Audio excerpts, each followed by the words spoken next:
Assalamualaikum warahmatullahi wabarakatuh. Nama saya Raya Prasetya. Saya merupakan mahasiswa Universitas Mula Warman. Saya di sini akan menganalisis Aerostreet Indonesia dengan tema analisis strategi Aerostreet menembus pasar global. Di sini langsung ke executive summary yang berisikan informasi objektif Golden Circle, SSA internal, dan strategi formulation, yang mana semua ini mencakup keseluruhan dari analisis yang ada di sini. Langsung saja ke bagian utama, yaitu Golden Circle. Yang pertama itu why atau mengapa. Why untuk analisis Aerostreet pada kali ini memberikan akses global pada fashion berkualitas dengan harga terjangkau yang berakar pada kreativitas dan keunikan budaya Indonesia, yang mana Aerostreet ini sendiri mereka ingin menembus pasar global dengan kreativitas dan keunikannya sendiri yang bisa dibilang sangat unik karena sering berkolaborasi dengan brand-brand yang sangat-sangat tidak fashion lah, bisa dikatakan. Untuk keduanya, how atau bagaimana. Untuk how-nya ini melalui inovasi produk, pemasaran digital yang efektif, dan ekspansi strategis, yaitu melalui digital, penjualan lewat digital online, marketplace, dan lain-lain. Selanjutnya itu what, apa. Untuk what-nya sendiri, produk fashion yang inovatif untuk pasar internasional. Selanjutnya ke Basel Framework. Basel Framework sendiri terdiri dari political, economic, sosial, teknologikal, legal, dan environmental. Untuk bagian politikalnya sendiri terdiri dari kebijakan perdagangan internasional, stabilitas politik, dan peraturan lingkungan. Ekonomiknya kondisi ekonomi global, nilai tukar mata uang, dan biaya produksi. Untuk pada bagian sosialnya itu tren fashion karena bergerak di bidang fashion sendiri, kesadaran lingkungan untuk bahan-bahan produksinya, dan budaya dan gaya hidup. Selanjutnya teknologikal, e-commerce, dan pemasaran digital untuk penjualan produknya, inovasi produk untuk pemasarannya, media sosial juga untuk sebagai media pemasarannya.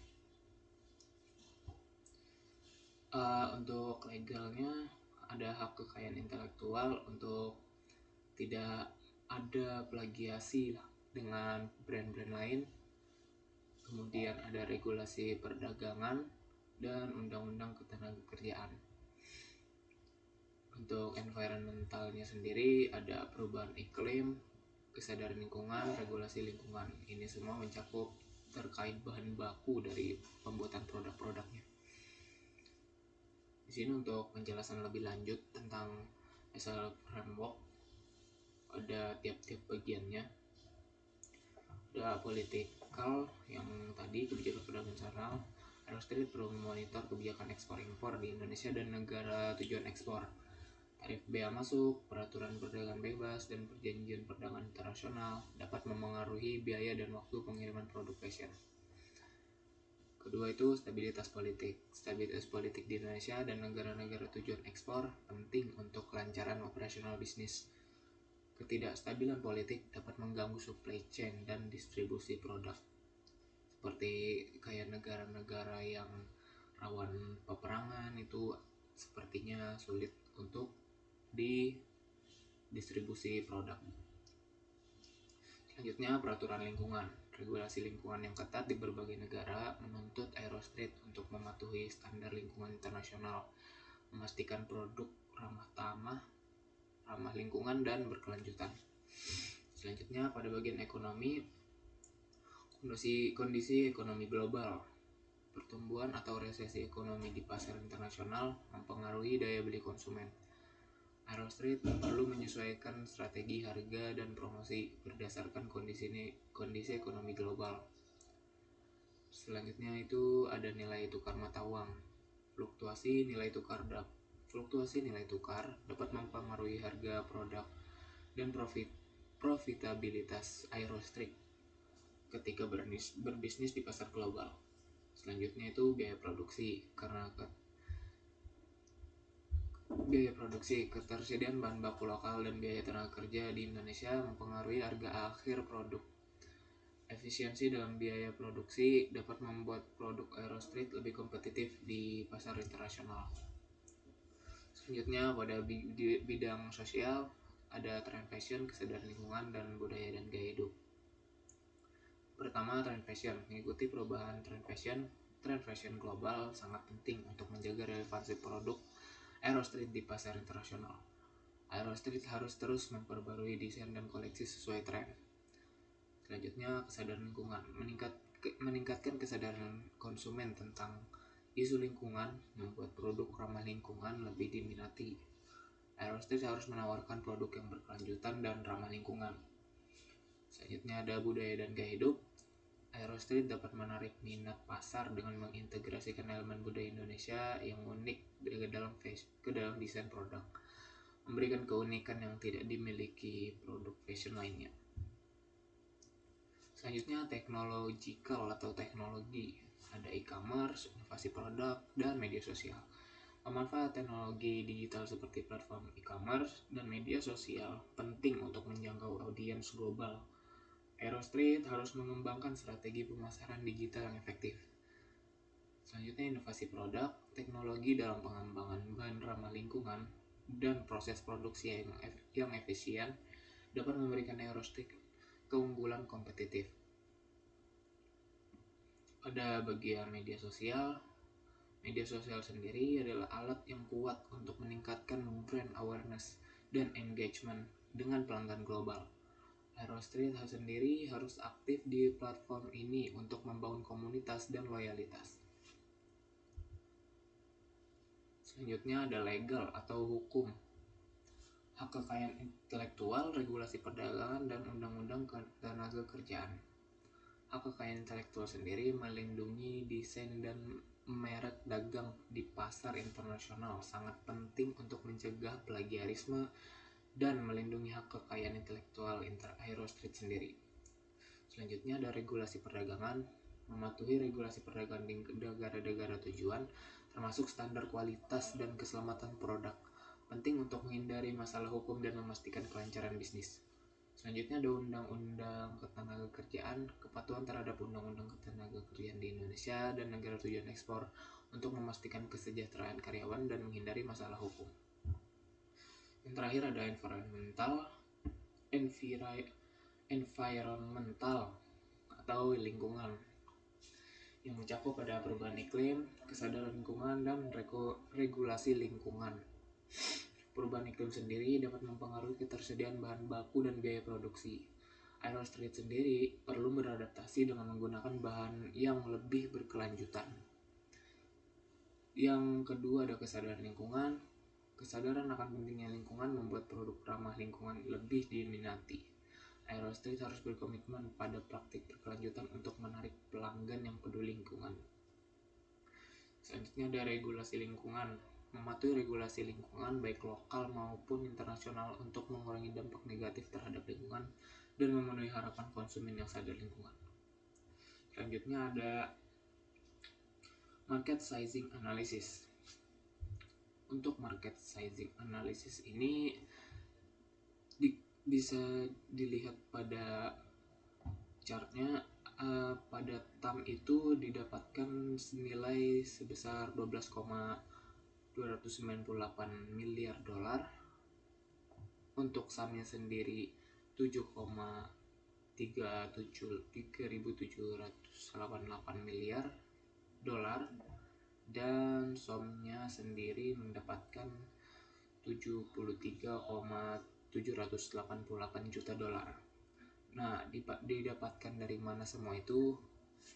Maka kita akan bahas di dalam sini. Dikutip dari thebusinessresearchcompany.com bahwa ukuran pasar fast fashion ada pada angka 122,98 miliar dolar pada tahun 2023, yang mana hal ini merupakan acuan untuk menentukan jumlah total pelanggan yang dibutuhkan dalam perhitungan dari analisis market sizing. Pendekatan analisis yang dilakukan menggunakan top down ini sehingga didapatkan nilai-nilai di atas dengan perhitungan sebagai berikut. Yang pertama adalah TAM. Pendekatan yang dilakukan dengan menggunakan ukuran pasar fast fashion global pada 2003 sebesar 122,98 miliar dolar dan segmen pasar yang relevan diasumsikan sebesar 10% dari total pasar, sehingga didapatkan hasil dari perhitungan TAM sebagai berikut.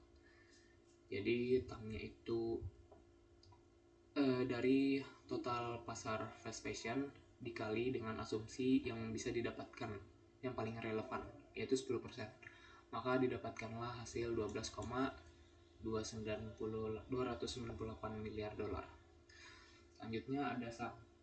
SAM sendiri bagian dari TAM yang dapat dijangkau oleh Aerostreet dengan strategi pemasaran saat ini, terutama melalui platform e-commerce dan distribusi ke negara-negara tertentu. Pendekatan yang dilakukan menggunakan fokus pada pasar-pasar utama seperti Amerika Utara, Eropa, dan Asia Tenggara yang memiliki potensi besar untuk produk fashion berkualitas, dan diasumsikan bahwa Aerostreet dapat menjangkau 60% dari TAM melalui strategi pemasaran yang efektif sehingga didapatkan hasil dari SAM sebagai berikut. Jadi yang pertama itu diambil nilai TAM di atas, yaitu sebesar 12,298 miliar dolar dikali 60%. Maka didapatkanlah hasil 7,3788 miliar dolar. Atau bisa digenapkan menjadi 7,3 miliar dolar. Selanjutnya ada SOM. SOM adalah bagian dari SAM yang realistis dapat dicapai oleh Aerostreet dalam beberapa tahun ke depan dengan mempertimbangkan persaingan kapasitas produk, produksi, dan efektivitas pemasaran. Pendekatan dilakukan dengan mengasumsikan bahwa Aerostreet bisa mendapatkan pangsa pasar sekitar 1% dari SAM melalui strategi pemasaran yang efektif, sehingga didapatkan hasil dari SOM sebagai berikut. SOM untuk perhitungan SOM sendiri yaitu diambil dari nilai SAM, yaitu 7,3 miliar dolar dikali 1%, yang mana 1% ini adalah asumsi pasar yang bisa didapatkan Aerostreet dalam tahun-tahun ke depan. Maka didapatkanlah hasilnya yaitu 0,07 miliar dolar, yang mana bisa saja dikatakan 73,7 juta dolar. Selanjutnya kita lanjut ke Porter 5 Forces. Yang pertama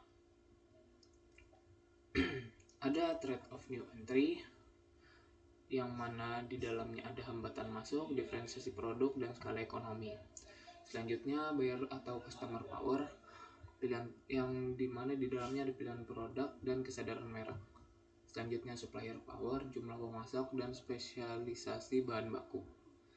Selanjutnya ada substitute, yang mana ini pengganti produk, yaitu kategorinya ada keberadaan produk dan diferensiasi produk. Selanjutnya ada kompetitor in the industry atau kompetitor yang ada di dalam industri, yang mana di dalam sendiri ada jumlah kompetitor itu sendiri, diferensiasi produk, dan inovasi dan tren. Yang pertama, threat of new entrant, ancaman dari pendatang baru. Faktor yang mempengaruhi ada hambatan masuk. Hambatan masuk ini tinggi jika diperlukan investasi besar, paten atau merek yang kuat, dan rendah jika mudah masuk tanpa modal besar. Untuk diferensiasi produk sendiri tinggi jika tingkatnya tinggi jika produk sangat unik dan sulit ditiru, dan rendah jika produk mudah ditiru. Yang ketiga, skala ekonomi tinggi jika pemain besar memiliki keuntungan biaya signifikan, rendah jika skala ekonomi tidak memberikan banyak keuntungan. Dan selanjutnya ada untuk Aerostreetnya sendiri. Untuk faktor yang pertama yaitu hambatan masuk relatif rendah karena modal awal untuk masuk industri fashion tidak terlalu besar. Yang selanjutnya diferensiasi produk, sedang menuju ke tinggi karena Aerostreet menonjolkan kreativitas dan keunikan budaya Indonesia. Jadi agak sulit untuk ditiru dari kompetitor-kompetitor lain. Apalagi skalanya global, mereka pasti kurang tahu dengan budaya-budaya di Indonesia. Untuk selanjutnya skala ekonomi. Tinggi, kalau untuk skala ekonomi sendiri, tinggi bagi perusahaan besar, rendah bagi perusahaan kecil. Kesimpulannya, ancamannya kali ini yaitu sedang. Hambatan masuk tidak terlalu tinggi, tapi diferensiasi dan skala ekonomi dapat membantu. Yang selanjutnya ada bargaining power of buyer, kekuatan tawar pembeli. Untuk Aerostreet, untuk faktor yang mempengaruhi Aerostreet sendiri ada pilihan produknya itu tinggi karena banyak pilihan fashion di pasar, dan kesadaran mereknya itu rendah ke sedang. Karena membangun kesadaran dan loyalitas merek membutuhkan waktu dan usaha. Kesimpulannya, kekuatan tawar ini tinggi, banyak pilihan produk di pasar, dan kesadaran merek masih dalam pembangunan. Yang ketiga yaitu bargaining power of supplier, kekuatan tawar pemasok atau suppliernya. Untuk faktor yang mempengaruhi di Aerostreet sendiri ada jumlah pemasok dan spesialisasi bahan baku. Jumlah pemasoknya sendiri terhitung sedang karena banyak pemasok bahan baku untuk fashion, tetapi beberapa mungkin khusus. Selanjutnya spesialisasi bahan baku, sedang, tingkatnya sedang jika Aerostreet menggunakan bahan khusus yang mendukung elemen budaya Indonesia. Jadi kesimpulannya ini kekuatan tawar sedang, tawar menawar dari supplier ini sedang. Ada banyak pemasok tetapi bahan khusus bisa mempengaruhi. Selanjutnya trade of substitute, ancaman dari produk pengganti. Faktor yang mempengaruhi Aerostreet sendiri ada keberadaan produk, tingkatnya tinggi karena banyak produk fashion yang bisa menjadi pengganti, dan diferensiasi produk ini tingkatnya sedang ke tinggi karena keunikan budaya Indonesia memberikan keunikan tertentu. Kesimpulannya, ancamannya tinggi, banyak produk pengganti tersedia meski diferensiasi membantu. Yang terakhir ada industri rivalry atau persaingan antar perusahaan. Faktor yang mempengaruhi Aerostreet sendiri ada jumlah kompetitor, tingkatnya tinggi karena banyak pemain di industri fashion. Ada invasi dan tren, tingkatnya tinggi karena industri fashion sangat dinamis dan dipengaruhi oleh tren. Kesimpulannya, persaingan industri ini tinggi karena banyak pesaing dan industri cepat berubah. Ini untuk kesimpulan keseluruhannya. Trade of dan tren sedang, bargaining of power of buyer tinggi, bargaining power of supplier sedang, trade of substitute tinggi, dan industri rivalry-nya tinggi. Selanjutnya ada value chain analysis yang mana dibagi menjadi dua, yaitu primary activities dan support activities. Yang pertama itu primary activities, ada inbound logistik yang terkait dengan pengadaan bahan baku, pengelolaan persediaan, dan penyimpanan. Operationnya sendiri produksi, kontrol kualitas, proses manufaktur. Untuk kategori outbound logistik ada distribusi produk, manajemen gudang, dan pengelolaan transportasi. Selanjutnya ada marketing and sales. Ada strategi pemasaran, branding, penjualan digital, dan promosi. Selanjutnya ada after sales services atau service. Layanan pelanggan. Yang pertama layanan pelanggan, yang kedua garansi dan pengembalian, yang ketiga after sales support. Support activitiesnya sendiri ini ada firm infrastructure, ada manajemen strategis, keuangan, dan legal atau hukum. Selanjutnya itu human resource management, manajemen sumber daya manusia. Yang pertama itu ada rekrutmen dan pelatihan, yang kedua pengembangan karyawan dan kompensasi dan manfaat. Selanjutnya ada teknologi, R&D atau Research and Development, penelitian dan pengembangan, ada sistem informasi, dan ada inovasi produk. Yang terakhir ada procurement, sourcing, negosiasi, dan pengelolaan rantai pasokan. Dengan memahami dan mengoptimalkan setiap aktivitas dalam rantai nilai ini, Aero Street dapat menciptakan produk fashion berkualitas yang mencerminkan keunikan budaya Indonesia, meningkatkan efisiensi operasional, dan memberikan nilai yang lebih besar kepada pelanggan. Optimalisasi setiap tahap ini akan memberikan Aero Street keunggulan kompetitif di pasar fashion global. Nah, yang selanjutnya itu adalah Pareto Analysis, yang mana di sini saya sangat kurang paham karena ini membutuhkan nilai-nilai dari pendapatan tahunan, yang mana Aero Street ini sendiri susah untuk mendapatkan pendapatan tahunan, informasi pendapatan tahunannya. Jadi yang saya ketahui itu adalah cuma 80% itu pendapatannya dari barang-barang yang laris-laris pada biasanya. Untuk 20%-nya itu effort kolaborasi, yang mana kolaborasinya di sini sangat-sangat unik, seperti kolaborasi dengan brand Bon Cabe, Sandal Swallow, dan lain-lain. Selanjutnya ada Taus Analysis. Yang pertama itu ada Strength. Strength ini ada produk fashion berkualitas tinggi yang mencerminkan kreativitas dan keunikan budaya Indonesia, pemasaran digital yang efektif. Yang ketiga, inovasi produk berkelanjutan. Dan yang keempat, ekspansi strategis ke pasar internasional. Selanjutnya ada Weakness, kesadaran merek yang masih dalam tahap pengembangan, persaingan ketat di industri fashion, dan ketergantungan pada pemasok bahan baku khusus. Yang ketiga ada Opportunity. Untuk nilai bagian eksternalnya ada Opportunity dan Threat. Opportunity-nya sendiri terdiri dari pertumbuhan pasar fashion global, meningkatnya permintaan untuk produk yang unik dan berbeda, tren fashion yang cepat berubah memberikan peluang untuk inovasi terus-menerus, dan yang terakhir adopsi teknologi baru untuk pemasaran dan distribusi.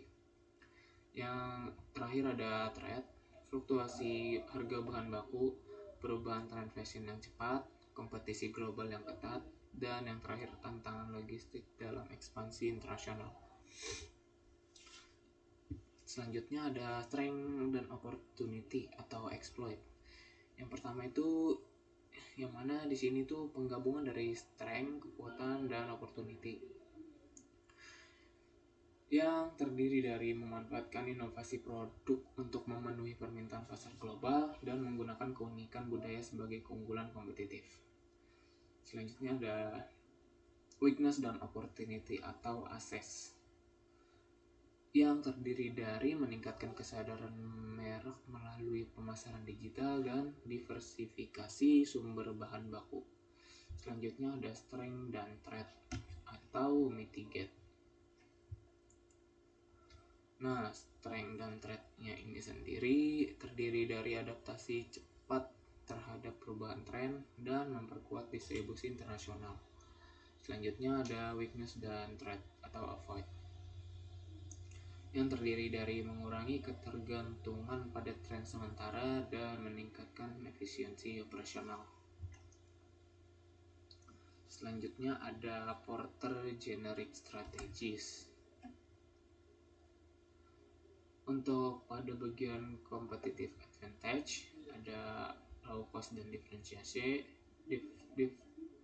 Untuk bagian competitive advantage itu ada total market atau broad market, yang terdiri dari low cost dan differentiation.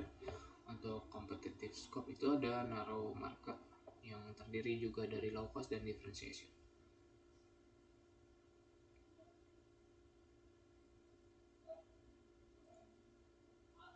Yang pertama itu total market atau broad market, yang bisa dikatakan ini tuh market luas, pasar luasnya. Pasar luas untuk low cost sendiri, Aero Street berfokus untuk menjadi produsen dengan biaya terendah di pasar luas dengan menawarkan produk fashion yang terjangkau. Diferensiasinya sendiri, Aero Street berfokus pada pengembangan produk yang unik dan berbeda, memanfaatkan kolaborasi unik dan pemasaran kreatif. Yang selanjutnya itu adalah narrow market. Narrow marketnya itu sendiri bisa dikatakan itu pasar yang lebih sempit lah. Untuk narrow market pada Loko sendiri menargetkan segmen pasar tertentu yang sensitif terhadap harga dengan produk fashion terjangkau. Untuk narrow market differentiation-nya ada menyediakan produk yang unik dan berbeda untuk segmen pasar tertentu dengan memanfaatkan kolaborasi eksklusif. Selanjutnya ada BCG Metric. BCG Metric ini sendiri bisa didapatkan dari market growth yang memiliki low and high, juga market share yang memiliki low dan high juga. Untuk BCG Matrix ini sendiri ada question, star, dog, and cash cow. Untuk questionnya sendiri itu ada pada parameter market grow high dan market share-nya low. Jadi di question marks ini ada kolaborasi, eksperimental, dan inovasi produk baru. Market share high dan market growth-nya high ada star-nya, yaitu kolaborasi populer dan desain trendy. Untuk market growth low dan market share-nya low ada dog, yaitu koleksi lama yang kurang populer dan kolaborasi yang gagal. Selanjutnya ada market share high dan market grow yang low, itu cash cow, essentials, dan koleksi terlaris lama. Essentials ini sendiri karena seperti baju, topi, dan produk-produk fashion di luar produk sepatu lah. Karena Aerostreet sendiri memiliki produk selain sepatu, yaitu ada baju, topi, dan lain-lain, celana. Selanjutnya ada McFarlane Grid Analysis yang terdiri dari competitive advantage dan dependence. Untuk yang pertama itu ada pada parameter competitive advantage high dan dependence low ada turnaround system atau high potential. Nah, di sini tuh bisa dikatakan akan terkait dengan rekomendasi nantinya. Rekomendasi yang akan diterapkan pada Aerostreet. Untuk yang pertama itu ada high potential. Yang pertama itu teknologi AR untuk fitting virtual. Jadi kita bisa menggunakan teknologi virtual reality mungkin untuk fitting virtual karena pembelajarannya ada di dalam digital. Yang selanjutnya itu ada platform e-commerce baru, atau bisa dikatakan Aerostreet sendiri membuat e-commerce yang baru untuk pemasaran produk-produknya sendiri. Selanjutnya itu ada competitive advantage high dan dependence high. Ada di strategic. Yang pertama itu sistem pemasaran digital yang canggih dan platform kolaborasi dengan brand non-fashion.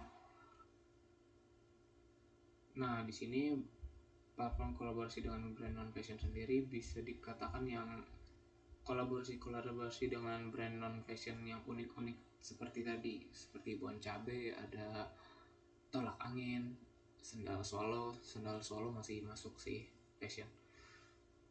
Selanjutnya itu ada competitive advantage pada parameter low dan dependence pada parameter low ada support system. Yang pertama itu sistem manajemen inventory dan sistem akuntansi.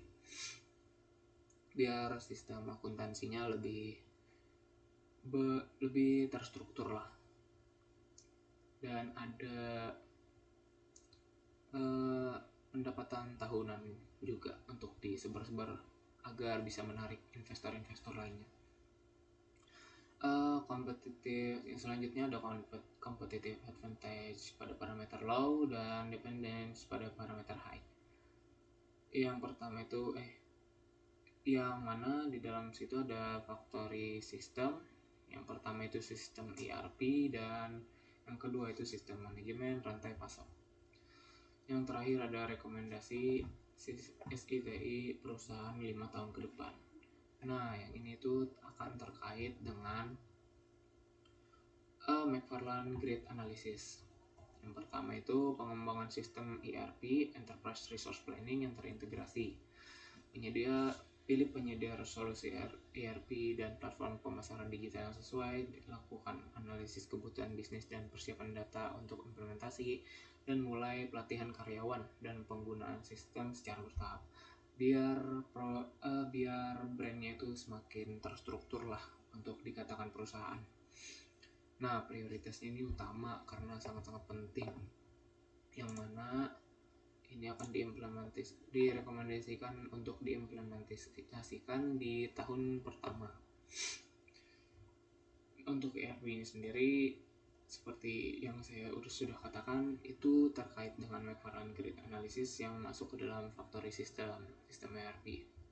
Selanjutnya itu ada uji coba teknologi AR untuk fitting virtual. Ya, itu terkait juga dengan McFarlane Grid Analysis. Yang di sini ada teknologi AR untuk fitting virtual. Untuk penjelasannya, uji coba teknologi AR untuk fitting virtual ini ada pertama, identifikasi teknologi AR yang paling sesuai dengan kebutuhan perusahaan. Yang kedua itu lakukan uji coba internal terbatas dengan kelompok pengguna terpilih. Untuk yang terakhir itu ada evaluasi hasil uji coba dan rencanakan langkah selanjutnya. Nah, ini itu jatuhnya pada prioritas implementasi tambahan, karena sepertinya juga lebih bagus untuk uji coba barangnya itu, fittingnya itu secara langsung, tidak secara virtual, karena kita tidak tahu dia size-nya bisa muat atau tidak. Kalau untuk fitting virtual sejauh ini yang saya tahu ya, dia itu hanya melakukan preview lah, biar terlihat cocok atau tidaknya di badan-badan customer atau yang mencobanya. Implementasi rekomendasinya ini di tahun pertama. Selanjutnya itu ada ekspansi implementasi sistem dan teknologi, terkait juga dengan yang di atas kan, implementasi sistem dan teknologi. Namun yang di bagian yang ketiga ini lebih ke lanjutkan implementasi sistem ERP dan pemasaran digital ke departemen dan fungsi lain, perluas penggunaan teknologi AR untuk melibatkan lebih banyak produk dan pengguna, dan evaluasi. Yang terakhir itu evaluasi dan optimalkan kinerja sistem yang sudah diimplementasikan. Jadi biar lebih terstruktur saja itu semua perusahaan-perusahaannya. Ini prioritasnya utama, sangat penting, karena untuk perusahaan sendiri biar terstruktur itu dia perlu sistem yang sangat-sangat kompleks lah ya, bisa dikatakan. Nah, implementasi rekomendasinya itu ada pada tahun kedua. Selanjutnya ini ada pengembangan platform kolaborasi dengan brand non-fashion. Seperti yang saya katakan tadi, dia bisa berkolaborasi dengan Bon Cabe, Tolak Angin, dan Sandal Swallow, dan masih banyak lagi. Ini tuh ada penjelasannya. Yang pertama, kembangan platform kolaborasi dengan fitur-fitur dasar. Yang kedua itu menjalin kemitraan dengan brand non-fashion untuk proyek kolaborasi awal. Itu sebetulnya masuk ke implementasi tambahan, tapi ini implementasinya sangat penting untuk menaikkan inovasi produknya dan menaikkan engagement perusahaan sendiri. Dan rekomendasi implementasinya ini bisa diimplementasikan pada tahun-tahun kedua. Selanjutnya ada implementasi sistem manajemen rantai pasokan dan penggunaan AI, yang mana itu terkait dengan teknologi juga. Yang selanjutnya itu skalakan teknologi blockchain untuk transparansi rantai pasokan. Ada optimasi platform e-commerce dan keamanan data. Selanjutnya ada implementasi penuh sistem pengelolaan pengetahuan. Dan yang terakhir itu ada evaluasi keseluruhan dan strategi Yang kesembilan itu evaluasi keseluruhan strategi dan rencana, dan yang terakhir itu eksplorasi teknologi baru dan tren pasar. Mungkin sekian saja dari saya untuk analisisnya, kurang lebihnya mohon maaf. Saya ucapkan terima kasih. Wassalamualaikum warahmatullahi wabarakatuh.